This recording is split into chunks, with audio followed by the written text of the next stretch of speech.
আপনি প্রাক্তনকে কখনোই ক্ষমা করবেন না, কেন ক্ষমা করবেন না? বিকজ আমি তাকে অসম্ভব ভালোবাসি।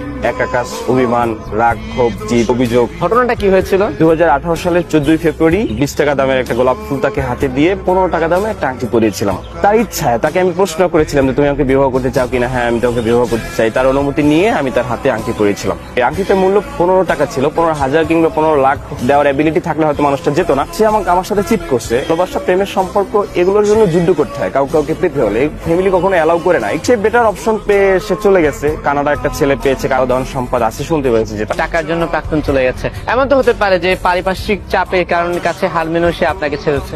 বাসা যখন ক্যাচাল হচ্ছে, ঝামেলা হচ্ছে, আমি সৎ সাহস নিয়ে তার বাসায় গিয়ে কথা বলছি যে আঙ্কেল আন্টি আমি তাকে বিবাহ করতে চাই। তার রিলেটিভের কাছ থেকে শুনছি যে তাকে প্রশ্ন করা হয়েছে তুমি কি কাফিকে চাও নাকি আমরা যাকে চাই তাকে চাও।